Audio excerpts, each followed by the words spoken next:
مزاج پر تک جو ہے غلبہ ہو گیا تھا۔ حالانکہ آپ کو معلوم ہے کہ آپ نے بڑی بھرپور زندگی گزاری ہے، کاروبار آپ کیا کرتے تھے، بڑے پیمانے پر آپ نے کاروبار کیا، اس سے پہلے آپ نے محنت بھی کی ہے، مزدوری بھی کی ہے۔ لفظ مزدوری جان بوجھ کر استعمال کر رہا ہوں اس لیے کہ حضور کی ایک حدیث ہے کہ میں چند ٹکوں کے عوض قراریط پر میں قریش کے بھیڑیں اور بکریاں چرایا کرتا تھا۔ تو اس میں کوئی آپ نے قطعاً اپنے لیے حجاب محسوس نہیں کیا، بلکہ میں یہ سمجھتا ہوں کہ یہ محنت کے لیے اور مشقت کے لیے یہ گویا کہ ایک بہت ہی فخر والی بات ہے۔ ویسے تو یہ کہ حضور نے فرمایا کوئی نبی ایسا نہیں گزرا جس نے بکریاں نہ چرائی ہوں،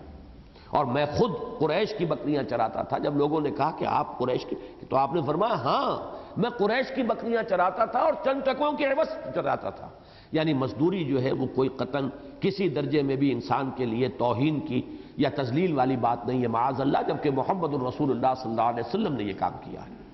پھر آپ نے حضرت خدیجہ کے پیسے سے جو کاروبار کیا ہے، اب اس میں یہ بھی ہو سکتا ہے کہ وہ ملازمت کا تعلق ہو یا یہ کہ آپ کو نفع میں کوئی حصہ دیا گیا ہو۔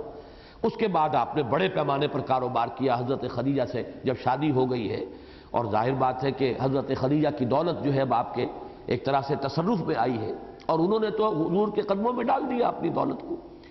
لیکن یہ کہ اس کے بعد جو حدیث آتی ہے بخاری شریف میں حضرت عائشہ صدیقہ رضی اللہ تعالی عنہا سے کہ فلما بلغ 40 سنة حبب إليه الخلاء فكان يخلو بغار حراء يتحنس فيه۔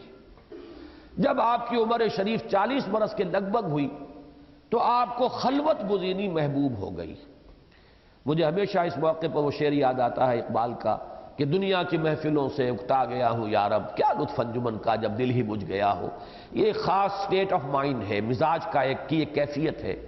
کہ اب ملنے جلنے پر، لوگوں میں گھلنے ملنے پر اب طبیعت آمادہ نہیں ہے، یکسو ہو کر کچھ غور و فکر، کچھ سوالات ہیں، کچھ ذہن کے سامنے کیسے عقدے آ گئے ہیں کہ جن کو حل کرنا ہے۔ اب یہ عقدے سے بھی اقبال کا شعر یاد آیا کہ خرد کی گتھیاں سلجھا چکا میں، میرے مولا مجھے صاحب جنوں کر۔ تو یہ خرد کی گتھیاں اور عقل کے عقدے جب آتے ہیں، یہ کائنات کیا ہے، اس کی حقیقت کیا ہے، ہم ہیں کہاں، کہاں سے آئے ہیں، کہاں جا رہے ہیں،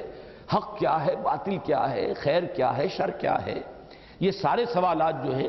وہ ایک فلسفیانہ ذہن اور مزاج رکھنے والے لوگوں کا جو ہے سارا اٹھنا بیٹھنا، جینا مرنا انہی سوالات پر ہوتا رہا ہے۔ تو ایک خاص وقت میں آ کر حضور صلی اللہ علیہ وسلم کے مزاج پر بھی، آپ کے ذہن پر بھی ان سوالات کا غلبہ ہوا ہے۔ پھر یہ کہ آپ اب کاروبار میں لگ کر تو ان باتوں پہ غور و فکر نہیں ہوتا، کہیں آپ دکان پر بیٹھے ہو یا اور لوگوں سے، گاہکوں سے بات چیت ہو رہی ہو،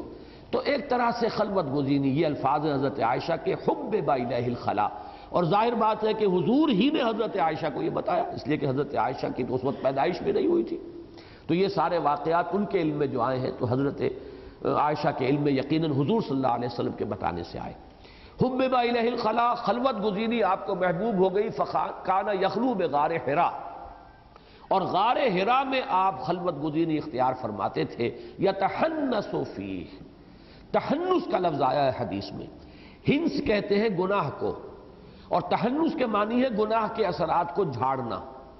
لیکن یہ عبادت کے لیے لفظ، یہ جب عبادت آدمی کرتا ہے، ریاضت کرتا ہے، تو گویا کہ کچھ اپنے اوپر اگر وہ بشریت کے کچھ آثار ہیں تو گویا کہ ان کو وہ دھونے کی کوشش کر رہا ہے، تحنس کا لفظ آیا ہے۔ اب سوال پیدا ہوا کہ حضور کا تحنس یا حضور کی عبادت کس طرح تھی، اس لیے کہ آپ کسی نبی کی امت میں تو پیدا ہوئے نہیں تھے۔ اگر بنی اسرائیل میں پیدا ہوئے ہوتے تو جو شریعت موسوی کے مطابق عبادت تھی وہ آپ کے علم میں ہوتی، اگر آپ کہیں عیسائیوں کے گھرانے میں پیدا ہوتے تو جو ان کے ہاں رواج تھا اس کی آپ کے لیے وہ معلوم ہوتا آپ کو، لیکن یہاں تو آپ پیدا ہوئے ہیں مکے کے اندر، امی ہیں، آپ نے کوئی نہ تورات پڑھی ہے نہ انجیل پڑھی ہے، تو سوال پیدا ہوا کہ وہ تحنس کیا تھا۔ تو شارحین حدیث نے تقریباً اجماع کیا ہے کہ کانا صفت تعبدہ فی غار حراء التفکر والاعتبار، غار حراء میں آپ سوچ بچار، غور و فکر،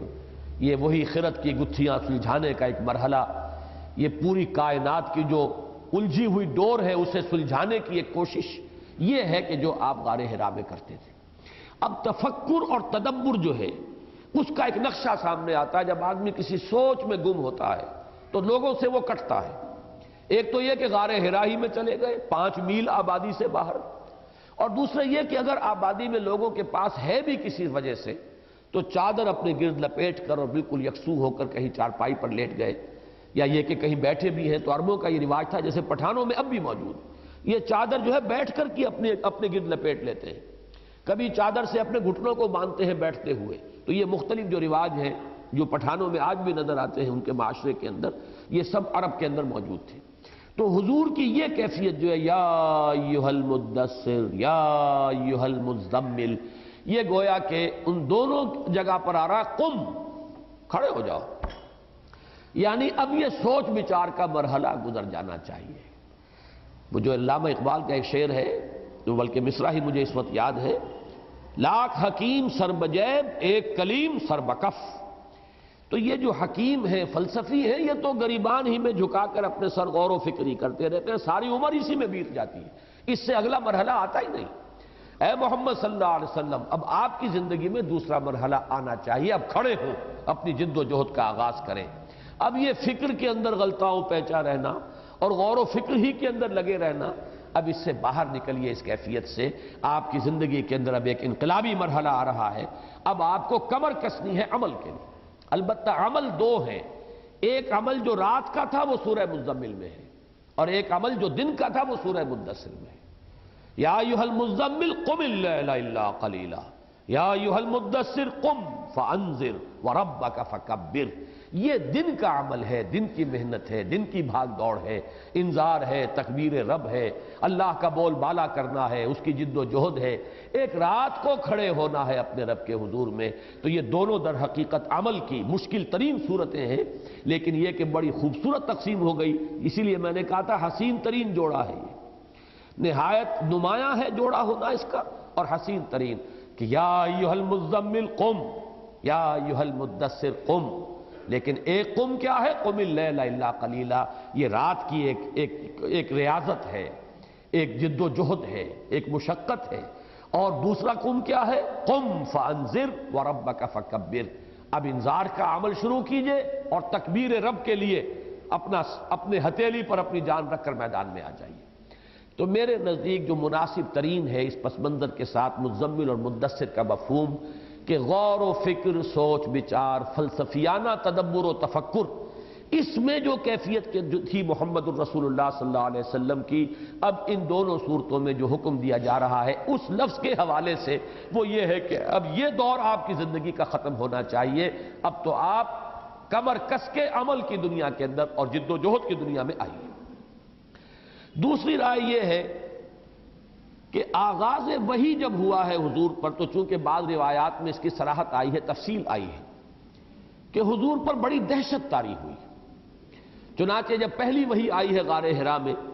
اور وہاں سے جب آپ تشریف لائے ہیں، تو یہ الفاظ صراحت کے ساتھ موجود ہیں کہ آپ پر لرزہ طاری تھا، پسینے میں شرابور تھے، بخار شدید آپ کو چڑھا ہے، اور آپ نے اس کیفیت میں آ کے حضرت خدیجہ سے فرمایا زملونی زملونی، مجھے کمبل اڑھا دو، مجھے کپڑا اڑھا دو، وہ لیٹنے کے لیے۔ تو ایک اس واقعے سے مناسبت پیدا کر کے بعض حضرات نے کہا کہ یا ایھا المزمل اس لیے کہا گیا کہ یہ جو کیفیت وحی کی دہشت تھی، چونکہ یہ پہلا مرحلہ تھا، پہلا معاملہ تھا۔ حضور صلی اللہ علیہ وسلم، یہ بات بھی نوٹ کرنے کی ہے اور سیرت النبی کے حوالے سے بہت اہم نکتہ ہے کہ حضور صلی اللہ علیہ وسلم کاہن قسم کے انسان نہیں تھے۔ یہ نہیں تھا کہ کہیں خانقاہ میں تربیت لے رہے ہوں، جب کوئی شخص خانقاہ میں تربیت لے رہا ہو تو وہ تو گویا کہ اپنے آپ کو پریپیئر کر رہا ہوتا ہے کہ اسے کوئی مکاشفے بھی ہونے شروع ہو جائیں، کچھ وہ غیب کے عالم سے اس کا کوئی تعلق قائم ہو جائے۔ وہ تو نہ صرف یہ کہ اس کا امیدوار ہوتا ہے بلکہ کوشاں ہوتا ہے اس کے لیے، لہذا اگر کوئی تجربہ اسے ہوتا ہے تو اس کے لیے وہ بالکل کوئی ان ایکسپیکٹڈ چیز نہیں۔ لیکن حضور کا معاملہ یہ نہیں تھا، چونکہ آپ نے تو بھرپور زندگی جو ہے گزاری ہے، جیسے کہ کاروباری انسان کی، معاشرے کا ایک بہت ہی فعال فرد، کوئی خانقاہی مزاج آپ کا تھا ہی نہیں۔ یہ تھوڑا سا عرصہ ہے کہ جو گزرا ہے غور و فکر اور سوچ و بچار میں، لیکن یہ کہ اس کے علاوہ آپ کا پورا مزاج جو ہے وہ کوئی خانقاہی مزاج نہیں تھا۔ لہذا جب فرشتے سے پہلی ملاقات ہوئی ہے تو ایک دہشت کی کیفیت ہوئی ہے۔ یہ گویا کہ عالم بشریت کا پہلا معاملہ ہوا ہے عالم ملکیت سے، تو اس کے جو اثرات آپ کی طبیعت پر ہوئے ہیں، تو بعض لوگوں نے یا ایھا المدثر یا ایھا المزمل کا تعلق اس سے جوڑا ہے۔ تیسری ایک رائے یہ ہے کہ حضور صلی اللہ علیہ وسلم پر جب یہ وحی کا آغاز ہوا تو آپ کو شدید تشویش ہوئی ہے کہ اتنا بڑا بوجھ یہ فکر مندی جو ہے اس پہلو سے بھی کہ اتنی بڑی ذمہ داری، اتنا بڑا بوجھ. اور اس اعتبار سے وہ الفاظ روایات میں آتے ہیں کہ حضور نے حضرت خدیجہ رضی اللہ تعالی عنہا سے یہ بھی فرمایا کہ خشیت علی نفسی، مجھے تو اپنی جان کا اندیشہ ہے. جس پر کہ حضرت خدیجہ نے، اب یہ میرے تو خیر دلچسپی کا موضوع ہے حضرت خدیجہ رضی اللہ تعالی عنہا کا کیا مقام ہے صحابیات میں، اور بلکہ کل صحابہ کے زمرے میں. میری جو رائے ہے وہ میں ایک جملے میں آپ کو بتا دوں کہ مردوں میں جو مقام حضرت صدیق اکبر کا ہے، بعین ہی خواتین میں وہ مقام حضرت خدیجہ کا ہے. بلکہ خدیجۃ الکبریٰ، یہ لفظ کبریٰ جو ہے جو ان کے نام کا جز بن گیا ہے، میرے نزدیک وہ اس وجہ سے نہیں ہے کہ وہ ازواج مطہرات میں سب سے زیادہ کبیر السن تھیں، عمر میں بڑی تھیں، بلکہ اس وجہ سے کہ وہ الصدیقۃ الکبریٰ، الصدیق الاکبر ہے ابو بکر، سب سے بڑے صدیق، اور سب سے بڑی صدیقہ جو ہے وہ حضرت خدیجہ ہے رضی اللہ تعالی عنہما. بہرحال یہ ایک علیحدہ بحث ہے کہ میرے پاس میں اپنی اس رائے کے دلائل کیا ہیں، لیکن میں یہاں پہ ذکر کر رہا تھا کہ اسی کا ایک مظہر یہ ہے ان کے مقام کا کہ انہوں نے تشفی دی ہے حضور کو کہ آپ گھبرائیں نہیں، اللہ آپ کو ضائع نہیں کرے گا، آپ تو غریبوں پر رحم کرتے ہیں، آپ بھوکوں کو کھانا کھلاتے ہیں، آپ مسافروں کی مہمان نوازی کرتے ہیں، آپ یتیموں اور بیواؤں کی سرپرستی فرماتے ہیں، لہذا آپ اندیشہ نہ کیجئے، اللہ آپ کو ضائع نہیں کرے گا. اس لیے کہ حضور کے الفاظ ہیں کہ خشیت علی نفسی، مجھے اپنی جان کا اندیشہ ہے. یہی بات پھر ورقہ ابن نوفل نے کہی تھی کہ کاش کہ میں اس وقت جب حضرت خدیجہ لے کر گئی ہیں اپنے چچا زاد بھائی کے پاس، حضرت ورقہ ابن نوفل ان کے پاس لے کر گئی ہیں، اس لیے کہ وہ موحد تھے اور پھر عیسائی ہو گئے تھے، اور شام میں جا کر انہوں نے تورات کی تعلیم حاصل کی. کانا یکتب التوراۃ بالعبرانیہ، یعنی مکے کا رہنے والا امی قوم کا ایک فرد، اتنا بڑا عالم کہ انہوں نے عبرانی زبان سیکھی تھی اور تورات عبرانی میں لکھتے تھے. کانا یکتب التوراۃ بالعبرانیہ، ان کے پاس لے کر گئی ہیں کہ یہ ذرا سنیے تو صحیح ہے، ان کو کیا تجربہ ہوا ہے، کیا انہوں نے دیکھا ہے. تو جب حضور نے بیان کیا تو وہ حضرت ورقہ ابن نوفل فرماتے ہیں یہ وہی ناموس ہے جو موسیٰ اور عیسیٰ پر نازل ہوا تھا، اور کاش کہ میں اس وقت تک زندہ رہوں جبکہ آپ کی قوم آپ کو یہاں سے نکال دے گی. تو حیران ہوئے حضور صلی اللہ علیہ وسلم، اوا مخرجیہم، کیا وہ مجھے یہاں سے نکال دیں گے؟ اس لیے کہ اس وقت تک تو شکل یہ تھی کہ انتہائی محبوب انسان تھے حضور قریش کے اور تمام اہل مکہ کے. جا صدیق، جا صادق، جا امین، وہ آ گئے امین جو امانت دار انسان، وہ آ گئے وہ سچا انسان، صداقت شعار، اور جس کے ہاں کوئی دھوکہ نہیں، خیانت نہیں. تو حضرت حضور صلی اللہ علیہ وسلم سے انتہائی محبت، انتہائی ہر جگہ پر ویلکم کیے جانے والی شخصیت. لیکن یہ کہ جب حضرت ورقہ نے یہ کہا ہے کہ یہ آپ کو نکال دیں گے، کاش کہ میں اس وقت تک زندہ رہوں کہ آپ کی مدد کروں، تو حضور نے بہت ہی حیرت کے ساتھ پوچھا ہے وہ مخرجیہم، کیا یہ مجھے نکال دیں گے؟ تو حضرت ورقہ نے فرمایا کہ ہاں، جس کے پاس بھی یہ پیغام آیا ہے اس کی قوم اس کی ضرور دشمن ہوئی ہے. اب آپ دیکھیے کہ ورقہ کا علم جو ہے وہ کتنا تھا. اچھا، حضرت ورقہ کو صحابی شمار نہیں کیا جاتا، یہ نوٹ کر لیجئے. کیوں نہیں کیا جاتا؟ ابھی سورہ مدثر نازل نہیں ہوئی. حضور کو جو تبلیغ کا حکم ہے وہ سورہ مدثر میں آیا ہے، لہذا تبلیغ کرنے والے سے گویا کہ رسالت عبارت ہوتی ہے. حضور کی رسالت کا دور ابھی شروع نہیں ہوا تھا، ابھی آپ کی نبوت ظاہر ہوئی تھی. لہذا رسول جب آپ بنے ہیں وہ در حقیقت سورہ مدثر کی ابتدائی آیات کے نزول کے بعد، اس کے بعد جس نے تصدیق کی ہے وہ مومن شمار کیا گیا، صحابی شمار کیا گیا. حالانکہ تصدیق تو کر رہے، نبوت کی تصدیق تو حضرت ورقہ نے بھی کی ہے، لیکن یہ ہے کہ چونکہ سورہ مدثر کے نزول سے پہلے کچھ ہی دنوں کے بعد ان کا انتقال ہو گیا ہے، لہذا حضرت ورقہ ابن نوفل کا شمار صحابہ کرام کے اندر آپ نہیں دیکھیں گے. حالانکہ بہت بڑے عالم کی حیثیت سے انہوں نے تصدیق کی اور بات جو ہے پہچانی کہ یہ وہی فرشتہ ہے، وہی ناموس جو موسیٰ اور عیسیٰ پر نازل ہوا تھا وہی آپ پر نازل ہوا. بہرحال ایک خیال یہ ہے کہ یہ جو ایک آپ پہ بار گراں کا ایک احساس تھا، ذمہ داری کا احساس تھا، بہت بڑا بوجھ آ گیا ہے، تو جیسے ایک تشویش ہو جاتی ہے کسی کو، اس حالت میں آپ کپڑا لپیٹ کر لیٹے ہوئے تھے جبکہ یہ خطاب نہایت محبت بھرا خطاب آپ سے کیا گیا، یا ایھا المزمل یا ایھا المدثر. ایک رائے اور ہے چوتھی، اور وہ در حقیقت سورہ نون جو ہے جو اس سے پہلے نازل ہوئی ہے اس کے اعتبار سے بڑی مناسب معلوم ہوتی ہے، اور وہ یہ ہے کہ دار الندوہ میں ایک ان کی مشاورت منعقد ہوئی قریش کی کہ وہ ہمیں کیا کہنا چاہیے محمد کے بارے میں لوگوں سے۔ کسی نے کہا کہ کہنا چاہیے کاہن ہے، تو کہا گیا نہیں کاہن تو وہ نہیں ہے، کون مانے گا یہ بات۔ پھر کسی نے کہا اچھا کہیے شاعر ہے، اس کو بھی رد کیا گیا کہ نہیں یہ بات چلے گی نہیں، بات کوئی ایسی کرو جو مضبوط ہو، جو چل سکتی ہو۔ پھر کہا گیا ساحر ہے، ساحر کے اوپر تقریباً اجماع ہوا کہ یہ کہیے تاکہ مختلف لوگوں کی طرف سے مختلف باتیں نہ آئیں، ورنہ اعتبار اٹھ جائے گا ہمارا۔ اس وجہ سے یہ ہمیں ایک بات کہنی چاہیے، سب کے منہ سے وہی لفظ نکلے تاکہ محمد صلی اللہ علیہ وسلم کی طرف لوگوں کا رجوع نہ ہو۔ اس کی خبر جب حضور کو پہنچی ہے صلی اللہ علیہ وسلم تو آپ صدمے کی وجہ سے، رنج کی وجہ سے کپڑا لے کر لیٹ گئے ہیں۔ اس وقت خطاب ہوا یا ایھا المزمل قم اللیل الا قلیلا یا ایھا المدثر قم فانذر وربک فکبر۔ اس کی جو معنوی جو ترتیب کی جو ہے میں نے عرض کیا تھا قائم ہوتی ہے وہ اس اعتبار سے کہ پہلی وحی اقرا بسم ربک الذی خلق خلق الانسان من علق اقرا وربک الاکرم الذی علم بالقلم علم الانسان ما لم یعلم۔ نہ تبلیغ کا حکم ہے، نہ کوئی ابھی اس کے اندر توحید کا اعلان کرنے کا کوئی حکم آیا ہے۔ دوسری وحی وہ بالکل سمجھ میں آتی ہے بات کہ جب یہ اس کا چرچا ہوا کہ محمد یہ کہتے ہیں کہ مجھے غار حرا میں تھا، میرے پاس فرشتہ آیا ہے اور یہ وحی مجھ پر نازل ہوئی ہے، تو پہلا رد عمل سمجھ میں آتا ہے کہ لوگوں نے کہا معلوم ہوتا ہے کہ دماغی توازن ٹھیک نہیں رہا،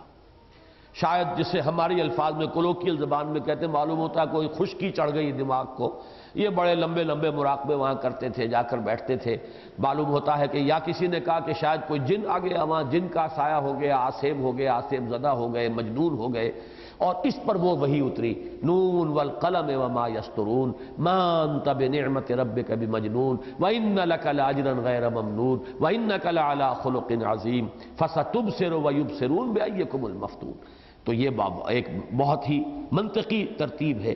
اور اسی کے اندر وہ صدمے کی کیفیت، اس لیے کہ یہ بات قرآن مجید میں دوسرے مقام پر ہے وَلَقَدْ نَعْلَمُ أَنَّكَ يَضِيقُ صَدْرُكَ بِمَا يَقُولُونَ کہ اے نبی ہمیں معلوم ہے کہ جو کچھ یہ لوگ کہہ رہے ہیں، کوئی مجنون کہہ رہا ہے، کوئی کہہ رہا ہے کہ شاید جن کا سایہ ہو گیا،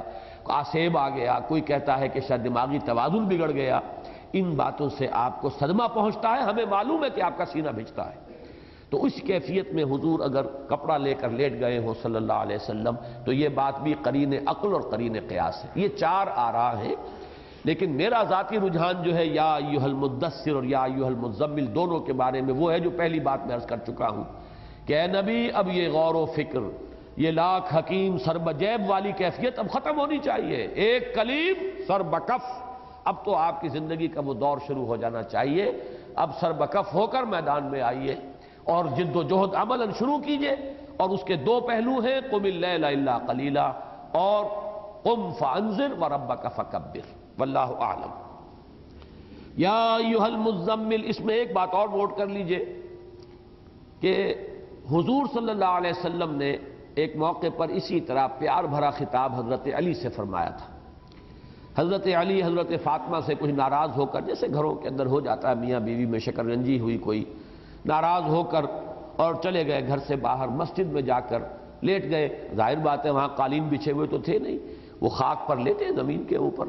اور آپ کے کپڑے بھی خاک آلود ہو گئے تو آنکھ لگ گئی، سو گئے وہیں اسی طریقے سے۔ حضور آئے تو معلوم ہوا، حضرت فاطمہ نے بتایا کہ ناراض ہو گئے علی اور چلے گئے ہیں، کہیں باہر گئے ہیں۔ تو حضور مسجد میں پہنچے، دیکھا کہ وہاں حضرت علی لیٹے ہوئے ہیں۔ تو اس وقت حضور نے فرمایا تھا قم یا ابا تراب، اے مٹی والے اٹھو۔ تو کپڑے بھی جھاڑے آپ نے حضرت علی کے اور انہیں اٹھایا، قم یا ابا تراب۔ تو یہ بھی در حقیقت اسی نوعیت کا خطاب ہے کہ جو اللہ نے اپنے نبی سے کیا ہے، جس نوعیت کا خطاب کہ نبی نے حضرت علی سے کیا، قم یا ابا تراب اور یا ایھا المزمل قم یا ایھا المدثر قم۔ تو یہ بھی ایک بڑی گہری معنوی مناسبت جو ہے اس واقعے کے ساتھ ہے۔ قم اللیل الا قلیلا، کھڑے رہا کرو راتوں کو یا رات کو، الا قلیل سوائے تھوڑے سے، استثناء کے۔ اس میں بھی ایک تو ہے جمہور کی رائے، جمہور کی رائے کا تو مطلب یہ ہے، اس کا حاصل یہ ہے کہ کھڑے رہو تقریباً پوری رات سوائے اس کے کچھ حصے کے۔ قم اللیل، کھڑے رہو رات کو، سوائے الا قلیلا، سوائے اس کے کچھ حصے کے۔ اس پر تو میں ابھی بعد میں بات کروں گا، لیکن ایک بات میرے لیے حیران کن ہوئی ہے۔ اسی مرحلے پر جیسا کہ میں نے عرض کیا، میں نے اپنی پوری محنت صرف کی ہے اور میں نے مختلف آراء کو جمع کیا ہے، پھر ان میں اگر کوئی فرق اور تفاوت ہے تو اس میں تقابل کر کے توازن کر کے ایک رائے قائم کی ہے۔ حضرت شیخ الہند منفرد ہیں اس میں کہ انہوں نے ترجمہ کیا ہے کھڑے رہا کرو رات کو سوائے کسی رات کے، یعنی یہ کہ اگر کسی رات نہ کھڑے ہو سکو تو کوئی حرج نہیں۔ استثناء جو ہے وہ رات سے ہو رہا ہے، رات کے حصے سے نہیں۔ شیخ الہند رحمۃ اللہ علیہ کا ترجمہ یہ ہے، شیخ الہند مولانا محمود حسن کا۔ اور اس کی مولانا شبیر احمد عثمانی شیخ الاسلام، جنہوں نے پھر وہ حواشی لکھے ہیں، انہوں نے بھی اپنے حاشیے میں تردید نہیں کی ہے اس کی، یعنی یہ کہ کھڑے رہا کرو راتوں کو سوائے کسی شب کے، اگر مطلب یہ کہ اگر بربنائے طبع بشری کسی رات نہ اٹھ سکو، کسی رات آنکھ نہ کھلے تو کوئی بات نہیں، وہ ملامت بھی نہیں، لیکن یہ کہ کوشش کرو کہ رات کو کھڑے رہا کرو الا قلیلا، سوائے کوئی کسی رات کے۔ باقی یہ کہ جہاں تک جمہور کی رائے ہے وہ یہ ہے کہ در حقیقت اس میں فرضیت تھی حضور کے لیے، رات کا جاگنا اب آپ کے لیے لازم کر دیا گیا تھا، اس میں کسی رات کا استثناء نہیں ہے، بلکہ جو استثناء ہے وہ رات کے ایک حصے کا ہے۔ قم اللیل، کھڑے رہا کرو رات بھر، الا قلیلا، سوائے اس کے کچھ حصے کے، تھوڑے سے حصے کے۔ اس کی شرح اب آگے آ رہی ہے۔ اور قم سے مراد یہاں پر ہے نماز، یہ نوٹ کر لیجئے۔ مکی صورتیں جو ابتدائی مکی صورتیں ہیں ان میں نماز کے ارکان علیحدہ علیحدہ بول کر نماز مراد لی گئی ہے۔ کہیں فرمایا گیا فَاسْجُدْ لَهُ وَمِنَ اللَّيْلِ فَاسْجُدْ لَهُ وَسَبِّحْهُ لَيْلًا طَوِيلًا، سورہ دہر میں۔ اور رات کے وقت، رات کے حصے میں سجدہ کیا کرو اللہ کے لیے اور تسبیح کیا کرو رات کے بڑے لمبے وقفے کے اندر۔ معلوم یہ ہوا کہ یہاں پہ نماز کا لفظ نہیں آیا، لیکن مراد سجدے سے نماز ہے۔ اسی طرح جیسے عباد الرحمن والا ہمارا منتخب نصاب کا درس جو ہے، وَالَّذِينَ يَبِيتُونَ لِرَبِّهِمْ سُجَّدًا وَقِيَامًا، دو رکوع آ گئے، دو رکن جو ہے نماز کے آ گئے، قیام بھی آ گیا، سجدہ بھی آ گیا، لفظ نماز نہیں آیا۔ وَالَّذِينَ يَبِيتُونَ لِرَبِّهِمْ سُجَّدًا وَقِيَامًا، وہ لوگ کہ جو راتیں بسر کرتے ہیں اپنے رب کے لیے سجدے میں گر کر اور کھڑے رہ کر۔ تو یہ اصول جان لیجئے کہ ابتدائی مکیات میں جو ارکان صلاۃ ہیں، کہیں سجدہ مراد ہے، اب جیسے مدنی صورتوں میں وَارْكَعُوا مَعَ الرَّاكِعِينَ، لفظ رکوع آیا صرف، لیکن مراد کیا ہے؟ نماز کا رکوع، نماز کے اندر جھکنا، جھک جاؤ نماز کے اندر جھکنے والوں کے ساتھ۔ تو کہیں رکوع کا لفظ ہے، کہیں سجود کا لفظ ہے، کہیں صرف تسبیح کا لفظ ہے، اور یہاں پر لفظ جو آیا ہے خاص طور پر قیام، اس لیے کہ حضور صلی اللہ علیہ وسلم نے فرمایا بہترین نماز وہ ہے جس میں قیام، طول القنوت، لمبا قیام ہو۔ اور یہاں پر قیام جو ہے گویا کہ نماز کا ایک رکن ہے، یہاں اس رکن کے ذکر سے مراد نماز ہے، اور چونکہ اس میں اصلاً مطلوب جو تھا وہ قرآن مجید کی تلاوت ہے، اس اعتبار سے بات جو ہے وہ اور مزید واضح ہو رہی ہے کہ اس کے لیے لفظ قیام ہی کا یہاں پہ جو ہے اس کا استعمال کرنا وہ زیادہ موزوں تھا۔ نصفہ او انقص منہ قلیلا، یہ نصفہ بدل ہے،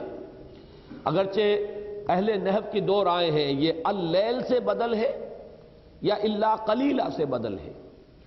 کھڑے رہا کرو نصف رات اور اس میں سے بھی کچھ کم، معلوم یہ ہوا کہ کم سے کم ایک تہائی رات۔ یہ اس کی شرح جو ہے وہ آگے دوسرے رکوع کے اندر جو مضمون آ رہا ہے، ان ربک یعلم انک تقوم ادنی من ثلثی اللیل ونصفہ وثلثہ وطائفۃ من الذین معک، اللہ خوب جانتا ہے، اللہ کے علم میں ہے کہ اے نبی آپ بھی اور آپ کے ساتھی جو ہیں ان میں سے بھی ایک جماعت ایسی ہے جو کھڑی رہتی ہے رات کو دو تہائی رات کے قریب، یا آدھی رات یا ایک تہائی رات۔ تو یہ جو نصاب معین طور پر آ گیا ہے اس آیت کے اندر، یہاں اس کی تعبیر کے لیے الفاظ استعمال کیے گئے، قم اللیل الا قلیلا نصفہ او انقص منہ قلیلا، یا تو آدھی شب کھڑے رہو، گویا کہ اصل میں جو مطلوب ہے وہ تقریباً نصف شب ہے، لیکن یہ کہ او انقص منہ قلیلا، یا اس میں سے کچھ تھوڑا سا کم کر لو، او زد علیہ، یا اس پر کچھ زیادہ بڑھا لو۔ اگر تھوڑا سا کم کیا جائے گا نصف میں سے تو وہ ایک تہائی ہوگا، تھوڑا سا زیادہ کیا جائے گا نصف پر تو وہ دو تہائی ہو جائے گا۔ اور یہی گویا کہ مضمون جو ہے آخری آیت میں آ گیا، ان ربک یعلم انک تقوم ادنی من ثلثی اللیل ونصفہ وثلثہ وطائفۃ من الذین معک۔ یا ایھا المزمل قم اللیل الا قلیلا نصفہ او انقص منہ قلیلا او زد علیہ ورتل القرآن ترتیلا۔ اب ہمیں یہ سمجھنا ہے کہ ترتیل سے مراد کیا ہے۔ پڑھا کرو قرآن ترتیل کے ساتھ۔ ترتیل پر میں نے جو میرا کتابچہ ہے، جو ہماری اس پوری تحریک کے اعتبار سے بڑی بنیادی اہمیت کا حامل ہے، مسلمانوں پر قرآن مجید کے حقوق، آج جب میں غور کر رہا تھا اور مختلف اقوال جمع کر رہا تھا کہ ترتیل کے بارے میں کیا کیا آراء آئی ہیں، تو میرے سامنے مجھے فوراً یاد آیا کہ میں نے اس پر لکھا تھا، وہ قرآن مجید کے حقوق میں ایک صفحہ 2 صفحے کے قریب جو ہے میں نے اس میں لکھا تھا، ترتیل کسے کہتے ہیں؟ ترتیل سے مراد ہے قرآن کا پڑھنا ٹھہر ٹھہر کر،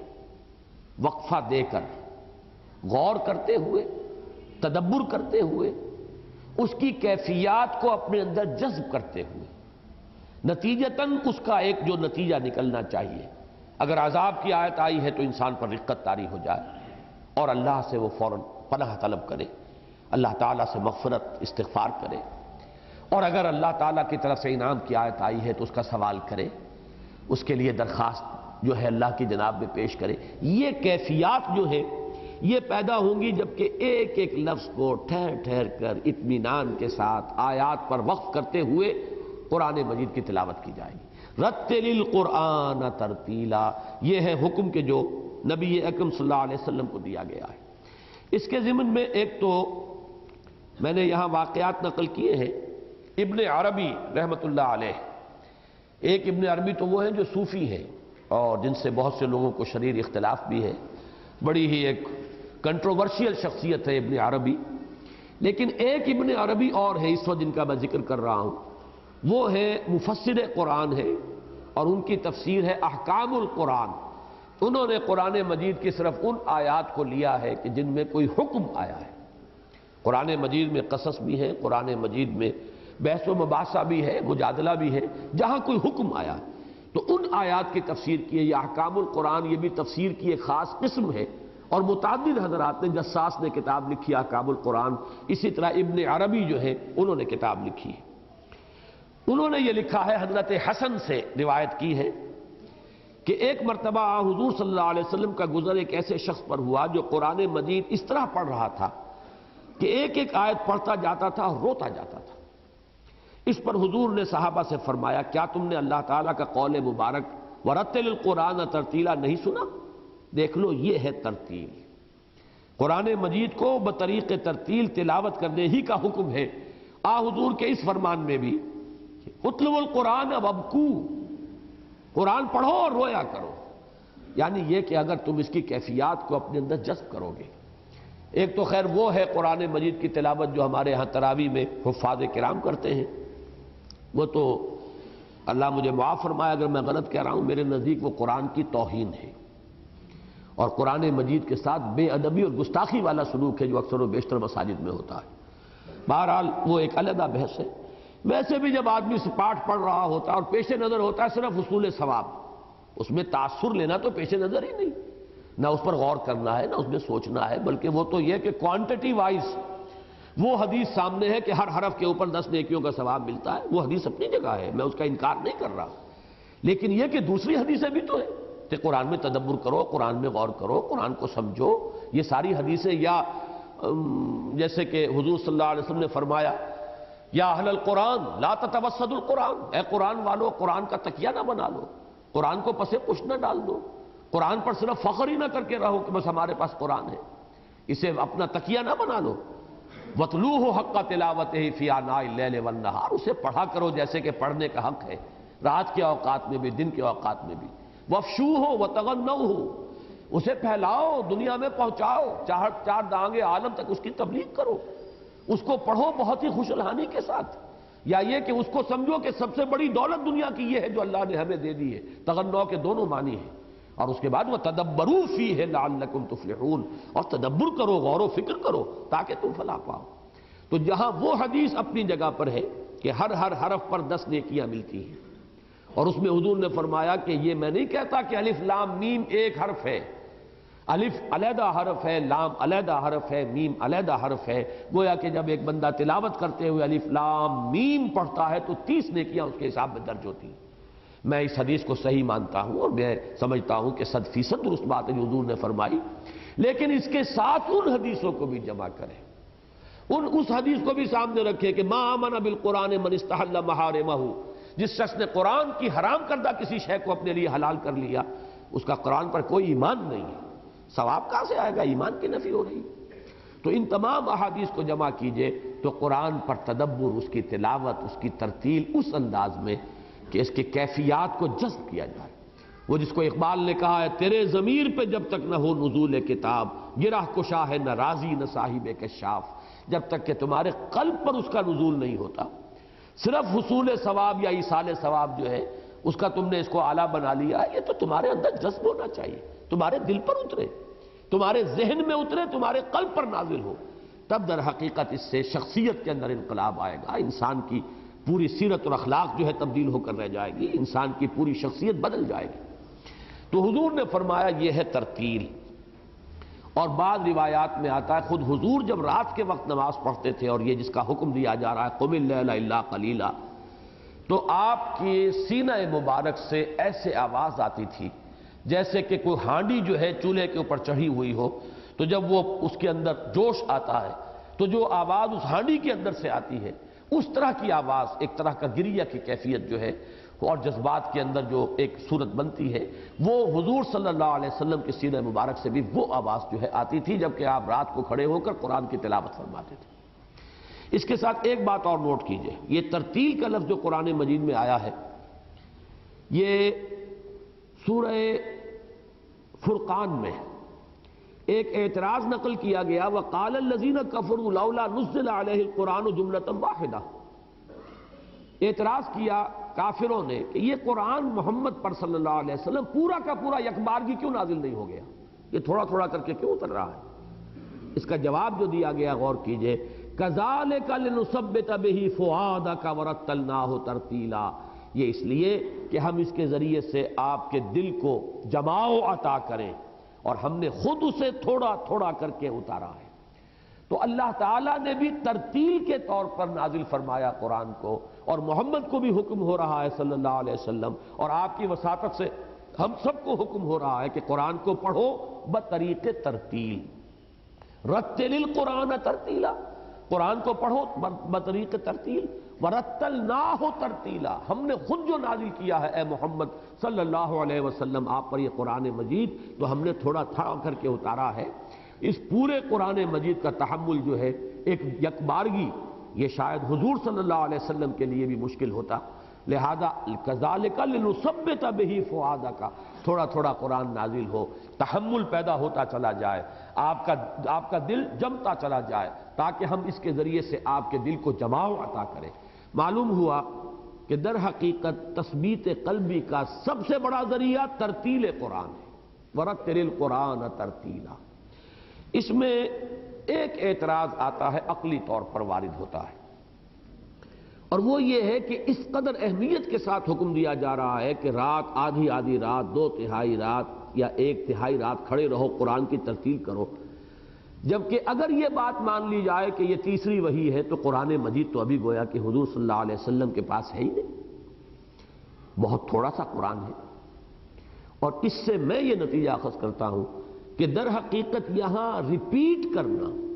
دہرانا، تکرار کرنا یہی مطلوب ہے۔ قرآن مجید کے علاوہ آپ دیکھیں گے کہ دین کا پورا فلسفہ جو عبادات کا ہے اس میں یہ تکرار اور اعادہ اور ریپیٹیشن ہے۔ ایک نماز آپ پڑھتے ہیں اور اس کے اندر 4 مرتبہ 6 مرتبہ 10 مرتبہ سورہ فاتحہ پڑھ رہے ہیں، الفاظ تو وہی ہیں، لیکن یہ کہ ان کی ریپیٹیشن ہے۔ پڑھو، مجھے وہ شعر یاد آ رہا ہے، ماں ہر چخاندہ ایم فراموش کردہم اللہ حدیث دوست کے تکرار می کنیم، ہم نے تو جو کچھ پڑھایا تھا وہ سب جو ہے ہم نے بھلا دیا، اپنے ذہن سے نکال دیا، سوائے اپنے دوست کی بات کے کہ اب ہم اسی کی تکرار کرتے چلے جا رہے ہیں، ہمیں اس کے سوا کسی اور چیز سے کوئی سروکار رہا ہی نہیں، جو لکھا پڑھا تھا نیاز نے اسے صاف دل سے بھلا دیا۔ ایک شخص ہوتا ہے فلسفے کے، غور و فکر کے مختلف ادوار میں سے گزرتا ہے، اور میں یہ سمجھتا ہوں کہ خود علامہ اقبال خود مثال ہے اس کی۔ وہ سارے فلسفے مشرق و مغرب کے کھنگال کر آتا یہی ہے کہ آخری جو دور ہے ان کی زندگی کا صرف قرآن ہوتا تھا پاس، کوئی اور کتاب ان کے مطالعے میں نہیں ہوتی، صرف قرآن پاس۔ اور جب اس کو اپنے فلسفے کی سورس بتانے کے لیے بلایا ہے سید نذیر نیازی کو، تو ان سے کہا قرآن کھولو، قرآن لاؤ اور ذرا سورہ حشر کی وہ آیت پڑھو، یہ ہے میرے فلسفے کا سورس۔ تو معلوم یہ ہوا کہ چاہے تھوڑا ہو لیکن تکرار جس طریقے سے آپ کو معلوم ہے، بلکہ یہ تو محاورہ ہے کہ کسی جگہ پر پتھر کے اندر ایک ایک ٹپکا، ایک ایک بوند پانی کی ٹپک رہی ہو، وہاں پتھر میں سوراخ ہو جاتا ہے، اس لیے کہ در حقیقت وہ بار بار آ رہا ہے، تکرار اس کی ہو رہی ہے۔ یہ پانی جیسی حقیر شے، اور وہ بھی بوند بوند ٹپک رہا ہے، لیکن یہ کہ وہاں پتھر کے اندر سوراخ ہو جائے گا، گڑھا پڑ جائے گا۔ تو در حقیقت تھوڑا یا زیادہ سے اس کی بحث نہیں، اس کی بحث یہ کہ جس کو میں ایک لفظ استعمال کیا کرتا ہوں اکثر میرے دروس میں، آپ نے سنا ہوگا، اس کو ہیمر کرو۔ یہ ہیمرنگ ہے قرآن کو، جیسے کہ کسی چیز کو تھوڑا تھوڑا کر کے آپ ٹھوکتے ہیں، تو قرآن مجید کو در حقیقت اپنے وجود میں، اپنی شخصیت میں ہیمر کرنا، اس کو اتارنا اپنے اندر، اپنے ذہن میں اور اپنے قلب میں، یہ ہے اصل شے جو اس راستے کے لیے، خاص طور پر وہ راستہ جو محمد الرسول اللہ صلی اللہ علیہ وسلم کے سامنے آنے والا تھا، کہ اب آپ کو کھڑے ہونا ہے، تبلیغ کرنی ہے، اب آپ کو میدان میں آنا ہے، اب آپ کا استہزاء بھی ہوگا، تمسخر بھی ہوگا، آپ پر پتھراؤ بھی ہوگا، آپ کو گالیاں بھی دی جائیں گی، آپ پر تیروں کی بوچھار بھی آئے گی، آپ کے دندان مبارک شہید بھی ہوں گے، ان سارے مراحل میں سے گزرنا ہے۔ اس کے لیے جو قوت درکار ہے، وہ قوت صرف قرآن سے ملے گی، اور وہ قوت ملے گی اسی طریقے سے اس قرآن کو اپنے اندر اتارتے چلے جاؤ، تکرار کرتے چلے جاؤ کہ ماں ہر چہ خواندہ ایم فراموش کردہ ایم الا حدیث دوست کے تکرار می کنیم۔ تو تھوڑے اور بڑے کی، زیادہ کی، اس کے اندر کوئی بحث نہیں ہے۔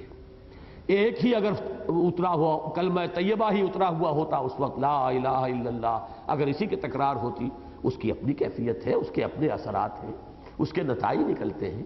تو جتنی بھی آیات نازل ہوئی پڑھتے رہیے، تکرار کرتے رہیے، پھر یہ کہ مسلسل قرآن ابھی نازل ہونا ہے، آتا جائے گا، لیکن آپ کی یہ ساری مشقت جو ہے، رتل القرآن ترتیلا، قرآن کو پڑھتے رہیے، اور یہ پڑھنا جو ہے آپ کا بطریق ترتیل ہو۔ انا سنلقی علیک قولا ثقیلا، ہم آپ پر عن قریب ایک بڑی بھاری بات ڈالنے والے ہیں۔ سنلقی، القا یلقی، القان باب افعال سے کسی چیز کو ڈالنا، اتارنا، القا اسے کہتے ہیں کہ دل میں ایک بات آئی ہے، میرے دل میں القا کیا گیا ہے، جسے الہام کہتے ہیں، الہام ہے، القا ہے۔ سنلقی، سین جو ہے اسے پھر اب مستقبل کے ساتھ متعلق کر دے گا کہ ان قریب ہم آپ پر اتارنے والے ہیں، ڈالنے والے ہیں، قولا ثقیلا، بہت بھاری بات، بہت بھاری قول۔ یہ قولا ثقیلا سے مراد کیا ہے؟ پہلی بات تو یہ سمجھ میں آئی کہ ایک حکمت اور جو غرض و غایت ہے یہ قیام اللیل اور قرآن کی اس میں ترتیل، 2/3، نصف، 1/3 رات کھڑے رہنے کا حکم، اور اس میں ترتیل قرآن کا حکم۔ اس کی اصل علت کیا ہے؟ ظاہر ہو گئی کہ ایک بڑی بھاری بات آپ پر آنے والی ہے، اس کے لیے یہ تیاری ہے جو آپ کو کرنی پڑے گی۔ اس میں خاص طور پر نوٹ کرنے والی بات یہ ہے کہ یہ ہمارا ایمان ہے، اور ایمان صرف ایک اندھا بہرا ایمان نہیں ہے، ڈاگمیٹک اور صرف اندھی عقیدت پر مبنی نہیں ہے، بلکہ کھلی بات ہے سیرت النبی کی، دنیا جانتی ہے کہ حضور صلی اللہ علیہ وسلم جہاں تک انسانیت کا تعلق ہے، انسانیت کے معراج پر تو وحی کے آغاز سے پہلے پہنچ چکے ہیں۔ سیرت میں، کردار میں، صداقت میں، دیانت میں، امانت میں، وفا میں، ایفاء عہد میں، کون سے پہلو سے کوئی کمی محمد الرسول اللہ صلی اللہ علیہ وسلم میں تھی؟ یوں سمجھیے کہ انسان کامل کا درجہ آپ کو حاصل ہو چکا ہے، انسانیت کے معراج پر تو آپ پہنچے ہوئے ہیں، اور اس کی گواہی جو ہے دوسری وحی میں آ گئی، وَإِنَّكَ لَعَلَىٰ خُلُقٍ عَظِيمٍ۔ اس کو تو قرآن مجید بطور دلیل لا رہا ہے کہ بڑے پاگل ہیں وہ جو یہ کہہ رہے ہیں کہ آپ پاگل ہو گئے، معاذ اللہ ثم معاذ اللہ، اصل میں تو پاگل وہ ہو گئے، آپ تو اخلاق حسنہ کی بڑی بلندیوں پر فائز ہیں۔ دنیا نے کوئی پاگل دیکھا ہے آج تک جس کے اندر یہ طہارت ہو، یہ نفاست ہو، یہ صداقت ہو، جس کا کلام اتنا حکمت پر مبنی ہو، جس کا ہر عمل جو ہے وہ اتنا مہذب اور شائستہ عمل ہو، کسی نے کسی پاگل اور مجنون کو دیکھا؟ تو گویا کہ اس جنون کا جو بھی آپ کے بارے میں شبہ کیا گیا یا اعتراض وارد کیا گیا،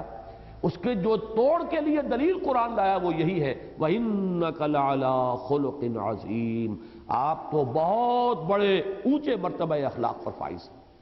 اور ظاہر بات ہے کہ اسی لیے کہا جا رہا ہے کہ آپ کو مکے والے مانتے تھے کہ اس دیانت، صداقت، امانت کا یوں کہیے کہ پیکر کامل ہے محمد صلی اللہ علیہ وسلم۔ معلوم یہ ہوا کہ اس کے باوجود یہ مشقت کرائی جا رہی ہے محمد سے صلی اللہ علیہ وسلم، تو گویا کہ یہ لا بد منہ ہے، اس سے استثناء کسی کے لیے حاصل نہیں۔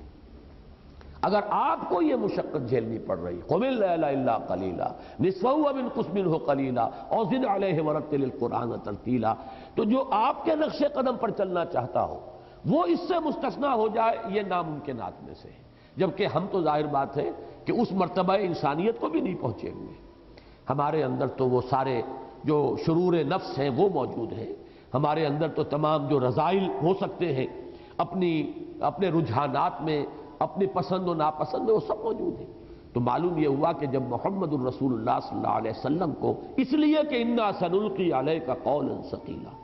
اے نبی ہمیں آپ پر ایک بڑی بھاری بات ڈالنی ہے، اس کے لیے یہ تیاری ہے کہ جو لا بد منہ ہے، یہ ناگزیر ہے، اس سے آپ کو گزرنا پڑے گا۔ اور اس کے دو پہلو ہیں جیسا کہ میں نے عرض کیا، ایک رات کو کھڑے ہونا، قُمِ اللَّيْلَ إِلَّا قَلِيلًا نِصْفَهُ أَوِ انقُصْ مِنْهُ قَلِيلًا أَوْ زِدْ عَلَيْهِ وَرَتِّلِ الْقُرْآنَ تَرْتِيلًا، اور دوسرا ترتیل قرآن۔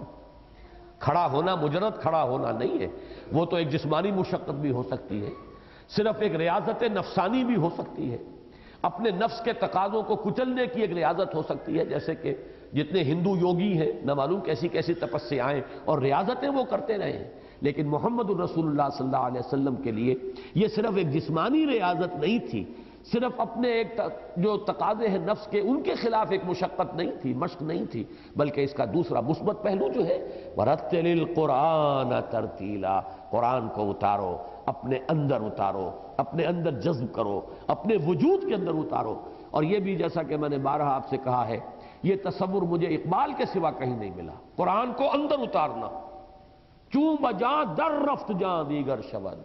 جہاں چو دیگر شد جہاں دیگر شود، مجھے تو کہیں نہیں ملا یہ تصور، قرآن کو اپنے اندر اتارنے کا تصور۔ جب یہ قرآن کسی کے اندر اتر جاتا ہے اس کے اندر ایک انقلاب آ جاتا ہے، اب وہ اندر بدل گیا، اس کی سوچ، اس کا نقطہ نظر، اس کی فکر، اس کا زاویہ نگاہ، اس کی ویلیوز، اس کی اقدار، ہر شے بدل کر رہ جائے۔ جس کی سب سے بڑی تعبیر میں کیا کرتا ہوں کہ پہلے زندگی عزیز ترین متاع تھی، اب موت سب سے زیادہ محبوب ہے۔ یہ ہے گویا کہ یوں سمجھیے کہ اس کا سب سے بڑی علامت۔ یہی حضرت خالد ابن ولید نے کہا تھا جب جنگ ہو رہی تھی شامیوں سے، رومیوں سے، کہ لوگوں جان لو تمہارا میرے ساتھ جو ساتھی ہیں، جو لشکر ہے، انہیں موت اتنی ہی عزیز ہے جتنی تمہیں زندگی محبوب ہے۔ یہ عام مقابلہ نہ سمجھو، یہ عام فوجوں کا مقابلہ نہیں ہے، یہ تو وہ فدائین ہیں، یہ تو وہ سرفروش ہیں کہ جن کی سب سے بڑی آرزو ہی یہ ہے کہ شہادت کی موت نصیب ہو جائے، لہذا تم کہاں مقابلہ کر سکو گے ان کا؟ جیسے کہ غزوہ مؤتہ میں ہوا ہے، 3000 صرف تھے صحابہ کرام، 1,00,000 کا لشکر آ گیا۔ بہرحال تشویش ہوئی، مجلس مشاورت بیٹھی، جہاں ہمیں مقابلہ کرنا چاہیے یا پسپائی اختیار کرنی چاہیے؟ یہ تو 1 اور 33 کا مقابلہ ہے، 3000 کا مقابلہ 1,00,000 سے۔ تو اجماع جس چیز پر ہوا وہ یہ تھا کہ ہمیں تو فتح یا شکست سے کوئی بحث ہی نہیں، ہمیں تو شہادت مطلوب ہے، لہذا پسپائی کا کیا سوال؟ ٹکرا گئے تینوں۔ جو حضور نے فرمایا تھا کہ اگر وہ شہید ہو جائیں تو دوسرے یہ کمانڈر ہوں گے، وہ بھی شہید ہو جائیں تو تیسرے یہ، تینوں یک کے بعد دیگرے شہید ہو گئے۔ حضرت خالد کا نام نہیں تھا حضور کے اس فرمان میں، چوتھے نمبر پر پھر حضرت خالد نے خود کمان اپنے ہاتھ میں لی ہے اور ایک خاص تدبیر سے جو ہے وہ مقابلہ کرتے ہوئے نرغے سے نکال کر لے آئے۔ لیکن آپ کو معلوم ہونا چاہیے جب مدینے میں پہنچے ہیں تو مدینے کے لوگوں نے استقبال نہیں کیا، مٹھیاں بھر بھر کر مٹی کی پھینک رہے تھے، تم لوگوں جو میدان سے بھاگ کر آ گئے، جان بچا کر آ گئے۔ حضور نے فرمایا نہیں، یہ جان بچا کر نہیں بھاگے ہیں، بلکہ جیسے سورہ انفال میں ہے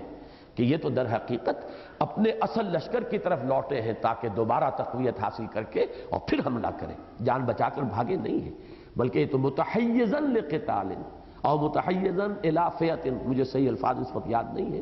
کبھی آدمی کو پیترا بدلنا پڑتا ہے جنگ کے اندر، اسٹریٹجی بدلنی پڑتی ہے، ادھر سے پیچھے ہٹ کر ادھر سے حملہ کرنا ہے. تو پیچھے ہٹنا ہر حال میں حرام نہیں ہے. دو شکلیں ہیں، جنگی چال کی وجہ سے پیچھے ہٹنا پڑے، یا اپنی بڑی قوت تک پہنچ کر دوبارہ اور پھر دوبارہ حملہ آور ہونے کے ارادے سے، تو وہ جائز ہے. البتہ وہ جو ہوتا ہے جسے کہتے ہیں پسپائی اس طرح کی، جس میں کہ بھاگنے کا انداز ہو جائے، جس میں کوئی نظم قائم نہ رہے،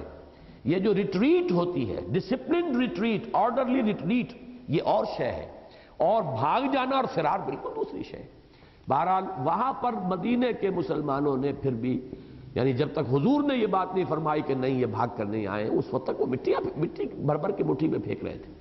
تو یہ ہے اصل میں وہ معاملہ. ان کاموں کے لیے اگر تیار کرنا ہے اپنے آپ کو تو اس کے لیے مشقت یہی ہے. یا ایھا المزمل قم اللیل الا قلیلا نصفہ او انقص منہ قلیلا او زد علیہ ورتل القرآن ترتیلا. اور یہ سب کچھ کیوں؟ انا سنلقی علیک قولا ثقیلا، ہم عنقریب آپ پر ایک بڑی بھاری بات ڈالنے والے ہیں. اس بھاری بات کے ضمن میں امام رازی رحمۃ اللہ علیہ نے 9 قول نقل کیے. ان میں سے 3 کو میں سمجھتا ہوں کہ قابل ذکر ہے. پہلی رائے جس کو کہ امام رازی نے خود اپنے رائے کے اعتبار سے قابل ترجیح قرار دیا ہے، وہ تو یہ ہے کہ قرآن کل کا کل اپنی عظمت اور جلالت شان کے اعتبار سے بہت بھاری ہے. اس کا تحمل، جیسا کہ میں نے ابھی عرض کیا تھا، یہ تو تھوڑا تھوڑا کر کے اترا ہے تو تحمل ہو سکا ہے. لو انزلنا هذا القرآن على جبل لرأيته خاشعا متصدعا من خشية الله وتلك الامثال نضربها للناس لعلهم يتفكرون. یہ آپ کے علم میں ہے سورہ حشر کی آیت. تو اس میں اس کا جو بھی بوجھ ہے یا اس کا جو بار گراں ہے، وہ گویا کہ اس کی جلالت شان، اس کی قدر و منزلت کے اعتبار سے ایک رائے یہ ہے، اور امام رازی نے اسی کو ترجیح دی ہے. دوسری رائے یہ ہے کہ وحی جب نازل ہوتی تھی حضور پر، تو چونکہ بہت سی احادیث سے یہ ثابت ہے کہ یہ آپ پر بہت ایک بوجھ کا اور گرانی کا اور ثقل کا آپ کو احساس ہوتا تھا. مختلف روایات آئی ہیں کہ شدید گرمی کے شدید سردی کے زمانے میں آپ پسینہ پسینہ ہو جاتے تھے جب وحی نازل ہوتی تھی. کوئی ایسا فزیکل بھی اس کے اندر برڈن تھا کہ اگر آپ اونٹنی پر سوار ہوتے تھے اور وحی نازل ہوتی تھی تو اونٹنی بیٹھ جاتی تھی اور اپنا سینہ جو ہے زمین کے ساتھ ٹیک دیتی تھی، معلوم ہوتا کہ بہت بڑا بوجھ پڑ رہا ہے. اسی طریقے سے حضرت ثابت یہ فرماتے ہیں، جو کاتبین وحی میں سے ہیں، کہ ایک مرتبہ ایسا ہوا کہ حضور اور ہم قریب قریب بیٹھے ہوئے تھے، تو حضور کی ران مبارک جو ہے وہ ایسا ہو جاتا ہے بیٹھنے میں کہ میری ران پر اس کا وہ کو ٹکی ہوئی تھی، سہارا تھا. تو اچانک وحی نازل شروع ہوئی تو میں نے اپنی ران پر اتنا بوجھ محسوس کیا کہ گویا کہ میں یہ اندیشہ تھا کہ میری ران پھٹ جائے گی. تو یہ کیفیات جو ہے وحی کے نزول کی چونکہ مختلف روایات میں آتی ہیں، تو ان کو بھی یہاں پر نقل کر دیا مفسرین نے. لیکن میرے نزدیک کوئی مناسبت اس کی اس مضمون کے ساتھ جو چلا آ رہا ہے سیاق و سباق کے اعتبار سے ان چیزوں کی مناسبت نہیں ہے. لیکن بہرحال مفسرین نے لکھا ہے تو میں آپ کو بتا رہا ہوں. تیسری بات جو کہی گئی ہے وہ یہ کہ قرآن مجید میں جو اوامر اور نواہی ہیں، جو تکلیفات ہیں اس کی طرف سے، تکلیف یہ لفظ ہے شریعت کی ایک اصطلاح ہے، مکلف کرنا انسان کو، یہ کرو یہ نہ کرو، یہ گویا کہ تکلیف ہے اللہ کی طرف سے، مکلف ٹھہرانا ہے انسان کو. تو تکلیفات شرعیہ جو اوامر اور نواہی کی شکل میں، یہ بہت نفس انسانی پر گراں گزرنے والی ہے. تو گویا کہ اس لیے اس کو تعبیر کیا ہے، خاص طور پر جبکہ ان تکلیفات شرعیہ میں وہ حصہ بھی شامل ہو جائے جو خاص حصہ تھا محمد الرسول اللہ صلی اللہ علیہ وسلم کے لیے، اس کی تبلیغ، اس کی تبیین، اس کی تعلیم، حجت قائم کرنا، یہ جس کا کہ آگے تذکرہ آئے گا سورہ مدثر کے اندر. اس اعتبار سے گویا کہ قرآن مجید کو کہا گیا ہے قول ثقیل. میں یہ سمجھتا ہوں کہ اس میں سے جو آخری حصہ ہے اس رائے کا وہ بہت وزنی ہے. اور یہاں میں نام لے کر تذکرہ کر رہا ہوں کہ اگرچہ یہ بات میرے دل میں تو بہت عرصے سے تھی، اور بہت سے حضرات جنہوں نے میرے دروس میں شرکت کی ہے یا میری ان تفسیر کی تقاریر کے اندر اگر وہ سیرت کی تقاریر میں شرکت کی ہے تو ان کے علم میں ہوگی